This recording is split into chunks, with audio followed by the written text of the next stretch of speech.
Hey, folks, we're back. It's another episode of Unfinished Business. What? Deep dive.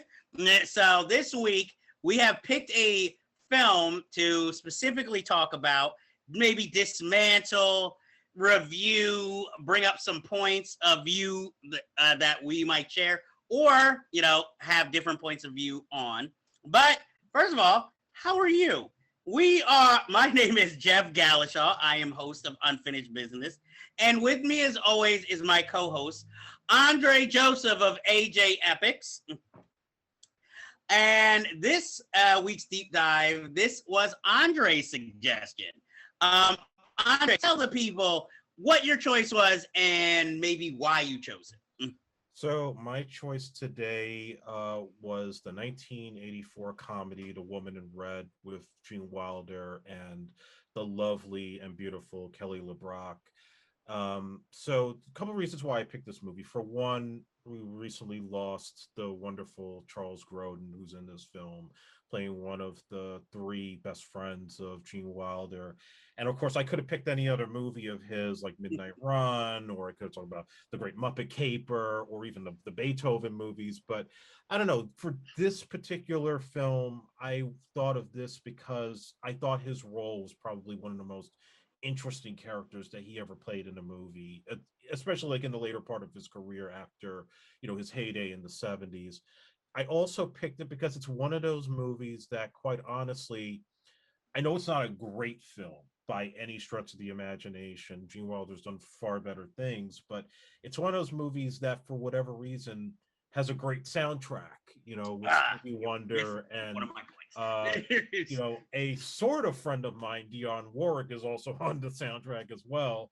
So, that seems to be the thing that everybody remembers when it comes to this film. And not everybody knows that the song I Just Called to Say I Love You was actually from this film. They just think, oh, it was just like a random song that was a big thing in the 80s. No, it was part of this movie. So those are the two reasons why I picked this. Okay. Well, and I love Gene Wilder. He's just, who does it? Who's sitting there like, fuck Gene Wilder? Other than Roald Dahl. I would beat the shit out of them if they said that. Yeah, but I guess I don't know anybody who's like, you mentioned a Gene Wilder film, like, man, he ain't that good. But this film is interesting for me because it came out when I was 6 years old. But for some odd reason, I remember this movie so much because I've already written a review on my Cut to the Chase video blog. Cut to the Chase video.blog if anybody wants to read it. But this film is one of those, it's strange because it's such an adult material film, but I want to say childhood favorites. Because I remember when it came out, I remember the soundtrack album. My parents had this album. And, some songs overlap from the Stevie Wonder's album that came out at the time. But I'm like, when you said people don't remember, the song The Woman in Red, I Just Called to Say I Love You, and Love's Light is Light. Yeah, It's You, that's a personal fave. But, I just remember those songs, and they helped me remember this movie so much that, it's like I saw it probably when I was 7 years old, but it's a film over the years I can keep watching. And then the beautiful thing is, though, as you watch it, as you get older, certain aspects of the film, at least for me, since I watched it at a young age, are like more revealed to me. Because, when I was young, I'm like, I'm just thinking, oh, this guy's just horny and wants to get with this woman. So what? But, totally negating, oh, he's married and has kids, and Charles Grodin's, I guess, reveal that his character is homosexual, right, which for at the time is pretty bold in a comedy, which of course then reminds you that this started off as a French comedy, But strangely enough, even though Charles Grodin's in it and his character is obviously kind of the outlier from the group, because it also kind of reminded me, well, this film came later, but kind of borrowed from an Outside Providence with Alec Baldwin and George Wendt's character. A little more violent with his character, but it's kind of the same thing. But the person who I remember most, other than the stars, is Gilda Radner in a totally silent role. And strangely, Joseph Bologna is the first person I think of when I think of this movie, because his character is just such a loudmouth, so angry. And that is what I remember, other than like the soundtrack. And this came out before Weird Science, and even though most people, always associate Kelly LeBrock's big bombshell moment from Weird Science, I'm like, she was pretty hot in this film too. I mean, look at how crazy this guy went over her. Anybody at that time would have went head over heels for Kelly LeBrock. And and even sending up the Marilyn Monroe classic moment in the garage. That's the only time the film feels like a little gratuitous, because then she's standing over a thing, and that's when the woman in red, the woman in red, the woman in red starts playing. And it's like, okay, we get it. It was like, is this going to be like her theme song every time she enters a room to remind us? With this film, if you really think about it, Gene Wilder's character is a scumbag. Oh yeah. But he's our protagonist, and it's like we're supposed to kind of be rooting for him in a way, because it's like, well, I think we more root for him because we never feel like a guy like him could really get Kelly LeBrock. So I think that, it has that romantic comedy moment. And then, in the end, I kind of like the kind of wraparound where it's like he gets what he wants, but he also gets a comeuppance because of that. And, I don't know if you remember this movie, because, again, I'm older than you, but there was a movie called Separate Vacations with David Naughton played the main character. And he purposely went on a vacation away from his family so he could have an affair. And every time he tries to attempt one, something goes wrong last minute. And, even though that came later, I always associate these films the same way because of that kind of twist in the affairs. And I think this was the first movie I saw waterbed in, and I remember wanting one because it was like, wow, that looks so awesome and so silky. So those are my initial memories of The Woman in Red. I mean, I know you told us why you picked it, but tell me the first time when you first saw it or were made aware of this film. And that's a good question. I feel like I saw it on cable and probably saw like a bits and pieces where I saw the entire movie from start to finish. And I must have been probably in high school. So it's like one of those movies that I probably saw one day. Like when it came to Gene Wilder at that time, it was either Willy Wonka or anything he did with Richard Pryor. Those were like the only movies of his that I would see, and nothing else in between. I didn't see Young Frankenstein. I didn't see, some of the other ones that he did. But this one in particular, I think, again, it stood out because of Kelly LeBrock and the Stevie Wonder soundtrack. And I remember buying one of his greatest hits albums that had those two songs. I think that prompted me to watch the film from there. So that's, I think, my early memory of it. And there were definitely jokes that were definitely way over my head. And then I watch it now, and what I like is how it's all sort of wrapped around the idea that, okay, this guy is really trying to, do everything humanly possible to cheat on his wife without letting his wife know, because she buys a gun. And Judith Ivey is so sweet and so lovely in the film that there's also like that little crazy side of her too, that she is able to play down really well, knowing like if he ever got caught, she probably would like kill this man literally. But everything he does, like even like trying to seduce her so he could get the phone call, be like, oh, I don't want to go on vacation, I don't want to go to Los Angeles, when he's really trying to do that to go and meet with Kelly LeBrock. I thought that was hilarious. And interestingly, with the subplots with the friends, I know Joe Bologna's character has the whole deal with, I think his wife leaves him, then comes back, and then they have problems again. Charles Grodin like beats a guy at Joe Bologna's wedding that he hooks up with, and we find out later he has a boyfriend that calls him a bitch and basically throws him out of the house. Interestingly, the original French film that this is based on, I think it was more vignette based because it was more focused on like all the four guys and their different storylines. When Gene Wilder decided to adapt it as an American film, he decided just to focus on his character. I don't think that was an egotistical thing. I think it was probably the more interesting than the other characters. Yeah, because the one character, Mikey, we barely know anything about. He's just always there. And I love the one scene when he decides to style his hair and he comes into the meeting and everybody's like freaking out, looking at him like, what the hell did you just do to yourself? And he's got like that white Miami Vice type outfit. And then after that scene, and I only noticed this the other day when I watched it, when he walks out of the boardroom and he's like putting his hair together, hey, what it is, man. That was a thing from Silver Streak. He was playing a nod to that, which I thought was cool. So he's playing a nod to even a past role, as well as his real life by, casting his wife as this vindictive woman who keeps thinking he's trying to set up an affair with her, but through miscommunication, Three's Company moment, he's actually thinks he's talking to Kelly LeBron, but keeps running into this woman.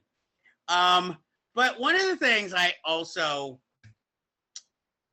found interesting is not only his friends enabling him, so it's almost a little buddy comedy, even though most of the film he's alone and digging himself in deeper. But then you also have, like, even though it's a minor role, 80s teen movie stalwart Michael Zorich plays his daughter's boyfriend who keeps coming on to his wife, and and she kind of resists him in her own way again. So at least her character gets stuff to do other than just being the long-suffering wife. Right. She gets to show, she has a crazy side to, like you said, a crazy side to herself. And I just like that it's just not a girlfriend or just a wife role. It's not huge, but she's a humanistic character. And I like that that he put that in this movie. And this is also his most successful film financially that he directed. Yeah. I think the soundtrack played a big part in that success. Well, I mean, come on. You still have, I know maybe the young kids or the millennials might be listening to their own thing, but there's so many classic songs on this soundtrack, which, Stevie Wonder won an Oscar for,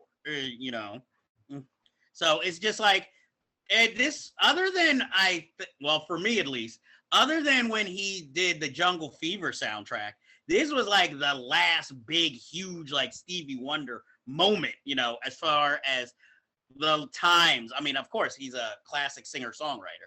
So he's never done a bad album, in my opinion. Every song he ever does is like, it's gold in itself. But I do agree that the In Squared Circle album came out after that, and I think that was sort of like one of his last real high points before the Jungle Fever album. But definitely in terms of like that period from the 70s when he really was like a superstar, all the way into the 1980s when things were kind of changing musically at that particular point in time. And also keep in mind too that this was it was a Motown soundtrack, because of course he's part of Motown.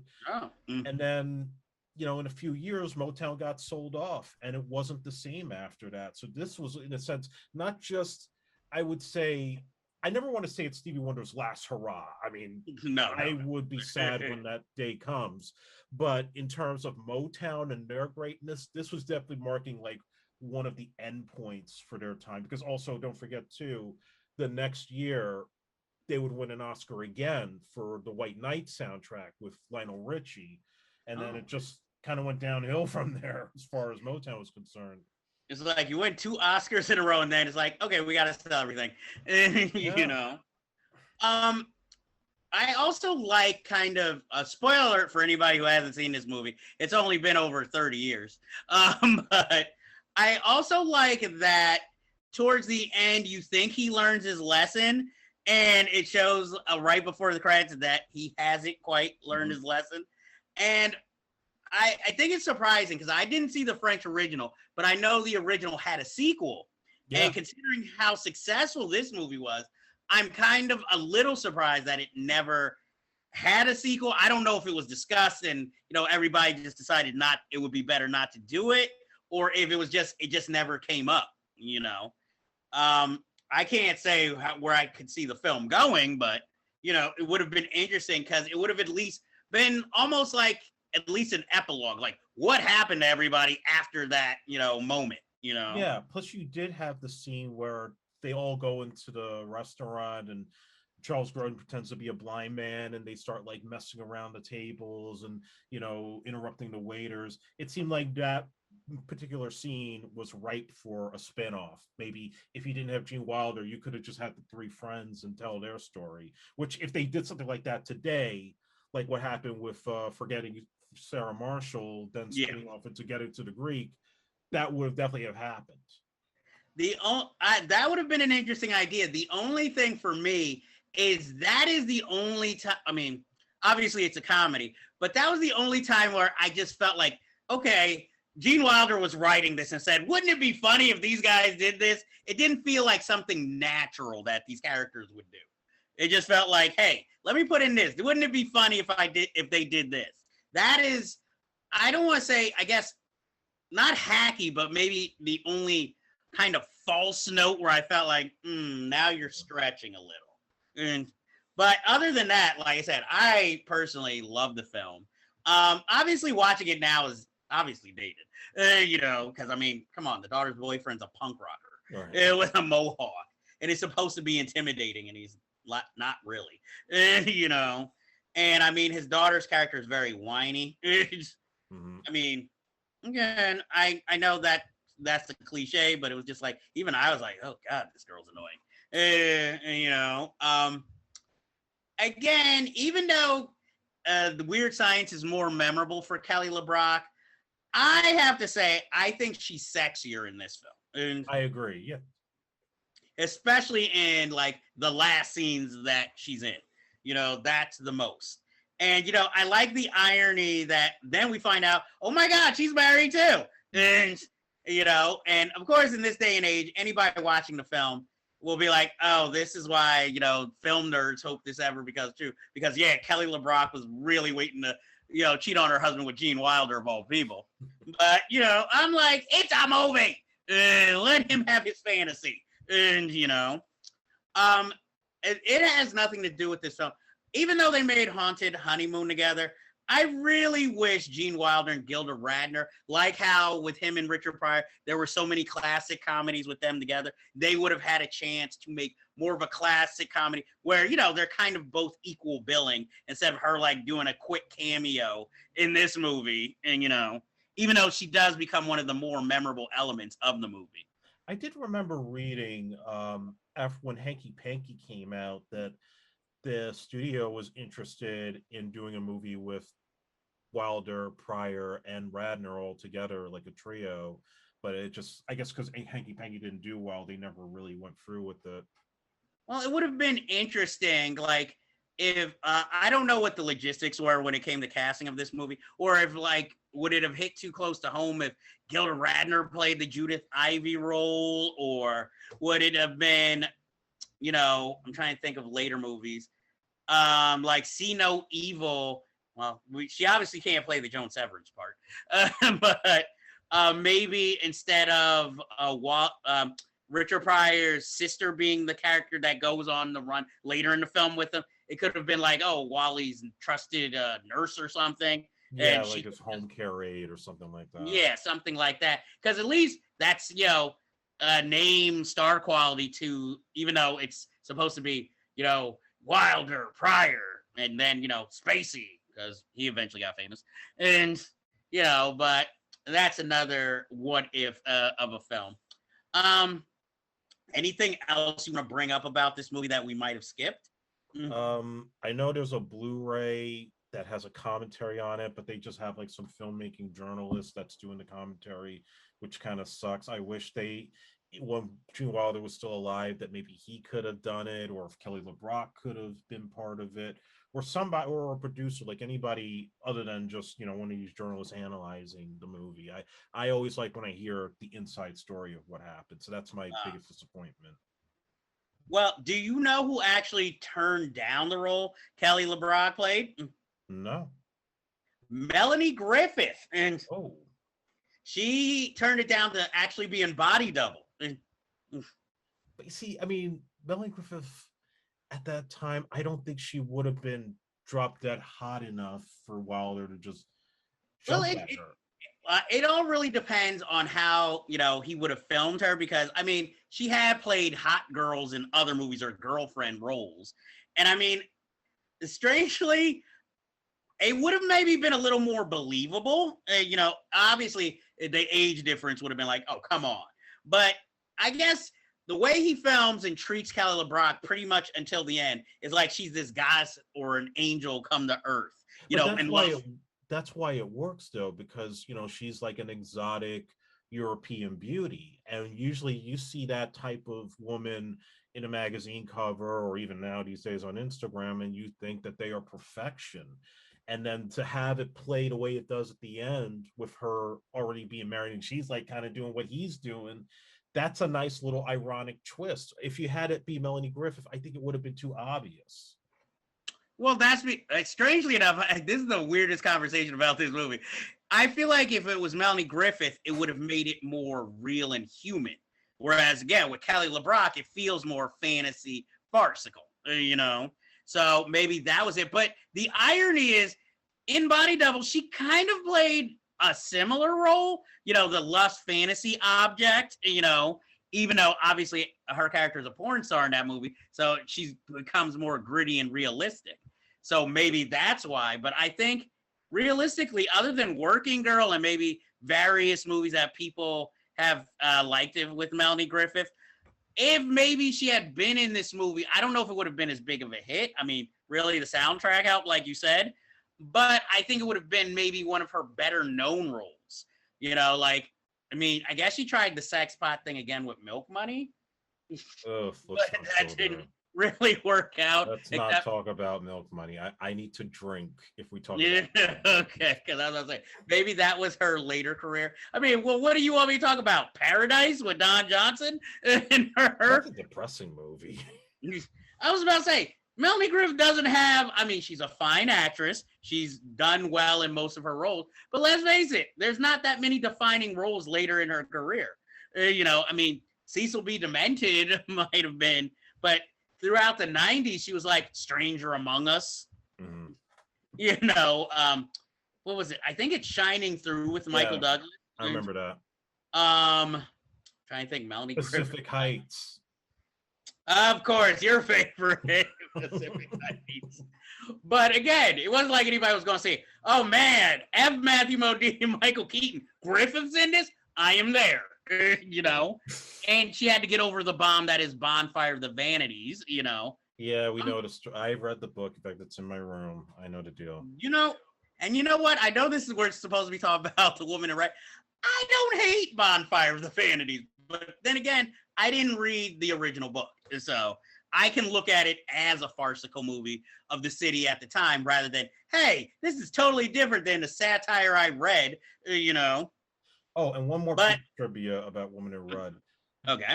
It was at the time when the PG-13 rating started, and this movie was one of the first films to be rated PG-13, and there is full frontal nudity towards the end. It's brief, but just so people know, like back in those days, they were still trying to define the lines between the PG and the R rating, and this was the compromise, but there were still films that weren't thinking about the PG-13 thing yet that were already shot and still had this stuff going on.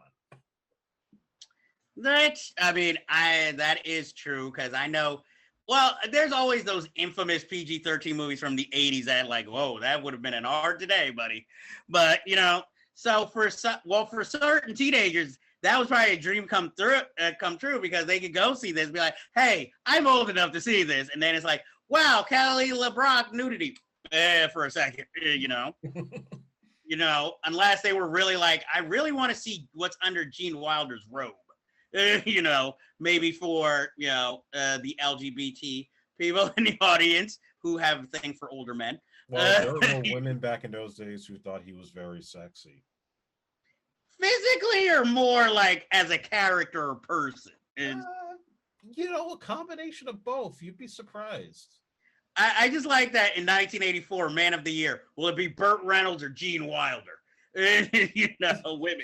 Who's your movie with with Kathleen Quinlan. It wasn't Hanky Panky because I know she was in that, but it was a movie they did before that where they kind of hooked up and had like this steamy love scene, and I think it was a French made movie. Oh, okay. Because I was about to say, I thought you were going to bring up his role in The World's Greatest Lover. Oh Where, no. hey, I like that movie. Calm down. You know, that I was gonna say where he's trying to beat Casanova who slept with his wife. So look, I'm not gonna pick on Gene Wilder. I'm sure there were plenty of women, and maybe still some who find him handsome. Think that's my type of guy. Because on the show we're not trying to beat anybody down. We're just talking the movie and our views of it. So I don't really have anything else to bring up about this movie. Other than if you haven't seen it, you definitely should give it a shot. Especially if you're a Gene Wilder fan, you're a fan of comedy. You want to see an American remake of a French film done right. Again, I haven't seen the French original, so I can't say that the movie is bad, but it did have a sequel, and Gene Wilder saw it and was like, you know what? I want to remake it for America. And I think this was one of the first successful French films that was translated for an American audience and remade and was really a big hit. Yeah, then we got Three Men and a Baby, Three Fugitives, all these. Disney seemed to be the one leading the way with all the French films being adapted to America. Well, at least they did it right, unlike when they remade, well, not Disney, but somebody decided, let's make The Toy, this French comedy, and then let's put a black guy in it, and, let's make racism look funny. And all I say to that is, rest in peace, Richard Donner. Oh, yes, Richard Donner. He unfortunately passed away this week at the age of 91. So he did at least live a full life. Yeah, and he was, to me, one of the first directors that I ever was aware of, aside from Spielberg and Lucas and Robert Zemeckis. And to me, he is one of my heroes. I still have a book that was written about his whole career and really took a lot of notes from his approach and the way that I make movies. So it certainly breaks my heart, even though, yes, he lived a full life. And look, I know there are people that wish that there was another Goonies, but you can't replicate what those guys did as kids and try to translate it today. I think we just got to leave that alone and leave those memories as they were. So my hat's off to Richard Donner for all the great films he brought us over the years. The irony there is that he never made a Goonie sequel, but he kept coming with those Lethal Weapons, though. Well, I also agree. After 4, you tied it up nicely. There was no reason for another one, regardless of Mel being crazy and Danny being too old.